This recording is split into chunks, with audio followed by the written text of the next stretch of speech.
All right, everyone, to start this routine off, we're going to start with a slow 16 count head roll to the left.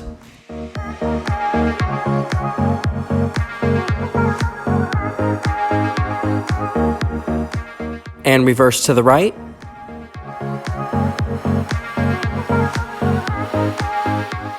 From here, we're going to lace our fingers behind our head, bend our knees, and gently pull down on the back of our skull to stretch through our shoulders and the top of our spine. Think about hunching through that upper spine as much as you can here. Keeping the same position, we're going to lean to the left to feel it deeper down our right side. Reverse it and switch to the right.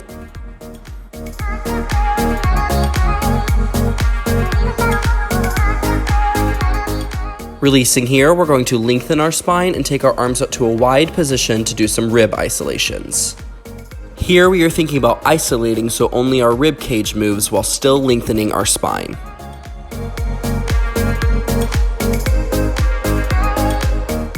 Here we're going to reach up and over for a big side stretch all the way to the left using our right hand on our hip for support.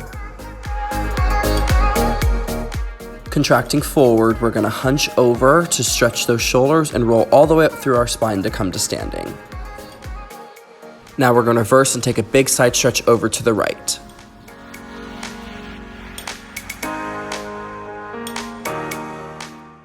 Contracting out again, we're going to come to center and roll all the way up through our spine to standing.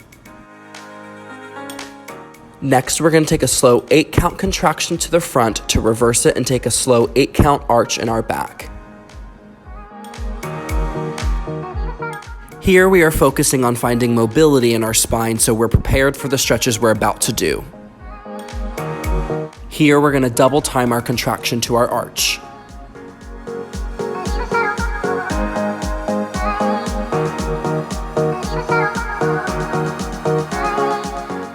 On our last arch here, we're going to lace our fingertips behind us and lengthen our spine before stretching all the way up and over to the front.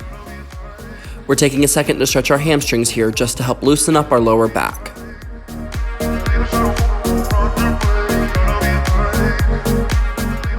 Releasing our fingertips, we're going to place our hands on the floor and walk our feet out to a position slightly wider than our hips. Grabbing one ankle at a time, we're going to think about pulling up through the middle part of our back and trying to round our spine as much as possible.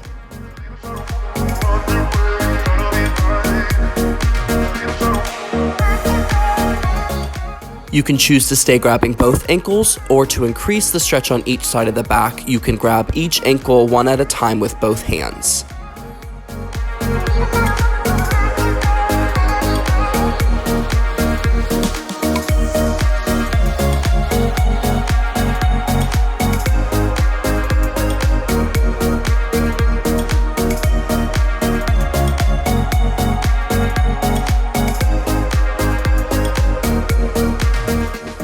Releasing out of whichever variation you're in, you're going to place your hands on the floor in front of you and walk your feet in together to touch.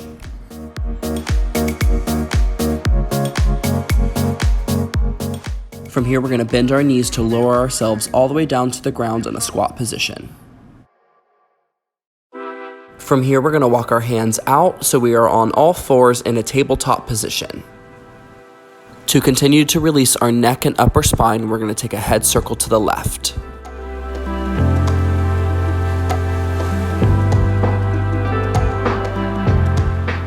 Reverse to the right.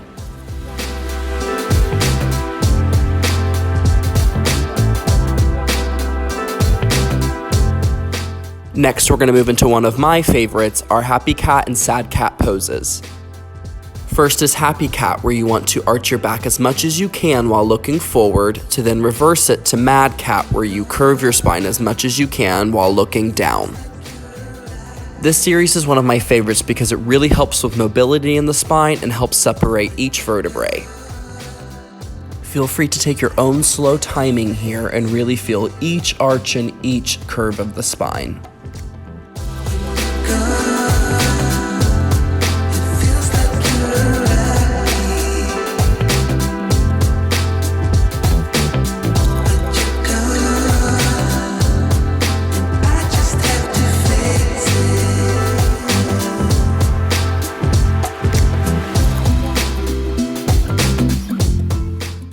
Make your way back into an arched position here, and then take a second to wiggle your bottom from side to side.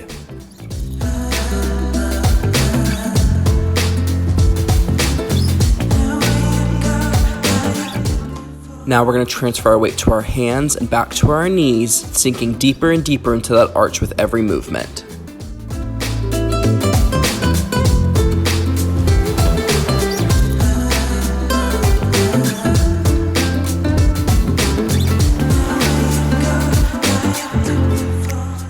Now slowly take that arch into a contraction, and we're going to take the same movements from side to side and front to back in our contraction here.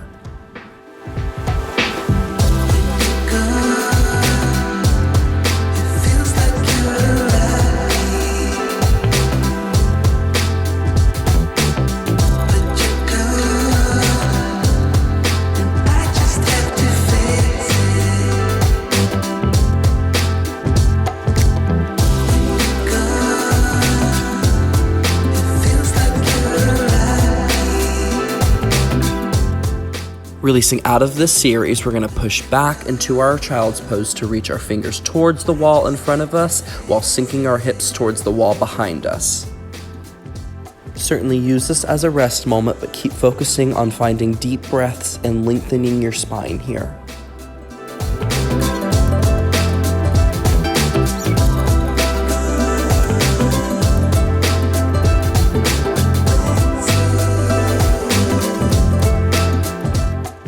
From here, we're going to slowly make our way out to lie flat on our stomach.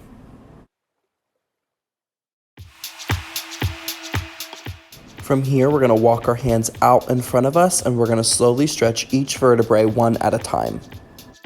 Focus on isolating each vertebrae one by one while keeping our shoulders rolled down and back and in line with our spine. Try to actively arch your back while doing the stretch to intensify the stretch.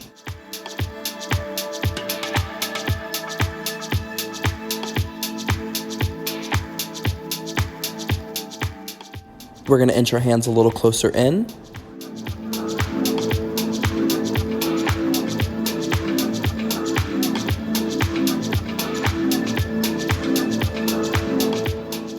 Inching our hands in again.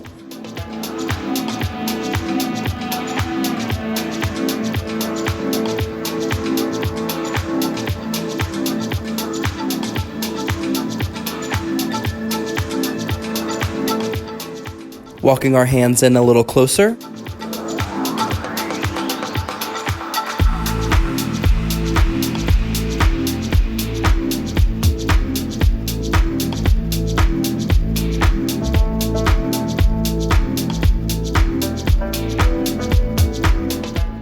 And again.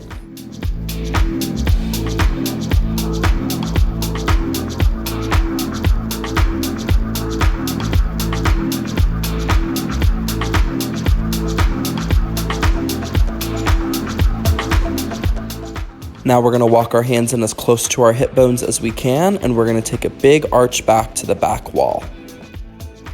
To intensify this stretch, you can take a more difficult variation, like trying to touch your toes to your head, or even trying to grab your feet once your toes are touching your head and straightening your legs back.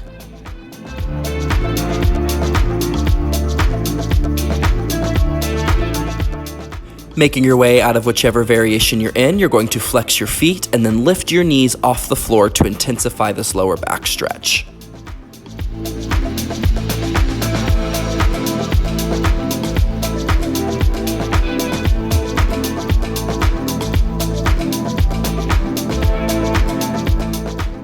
Releasing out, we're going to lower our knees down and slowly walk our hands out in front of us to lie flat and roll over onto our backs.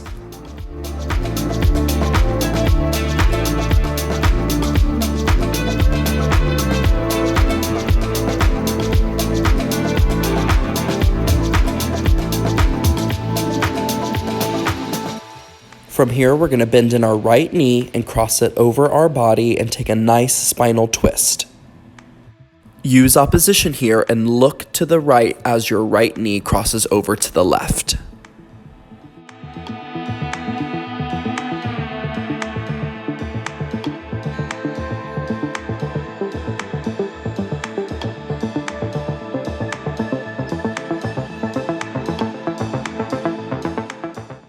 Releasing out, we're going to switch to do the other side.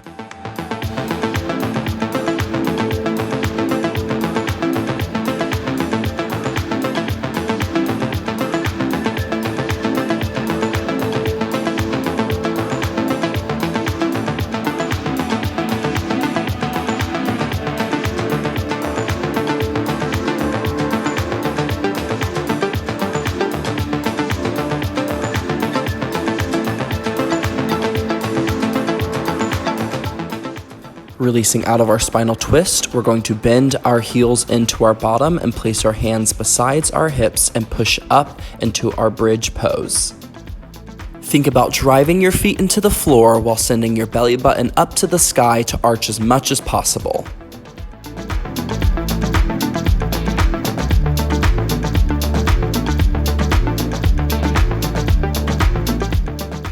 To increase this stretch, gently push on your lower spine to increase this arch, or feel free to push up to a full back bend or full wheel pose.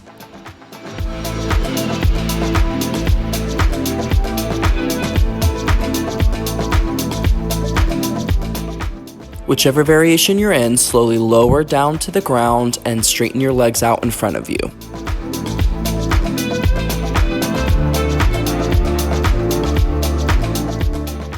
From here, we're going to extend our legs up to the sky to then gently take our legs up and over our head to the floor behind us.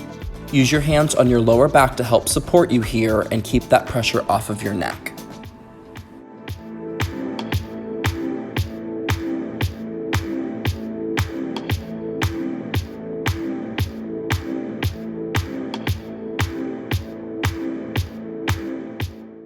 If this position is comfortable and you want to increase this stretch, you can bend your knees and lower them next to your ears.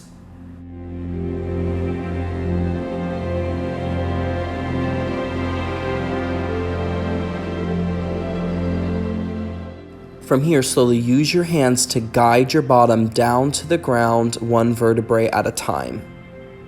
Slowly control to lower your legs down to the ground in front of you. Here we're going to relax in our Shavasana position and take time to reflect on our practice and really feel our body.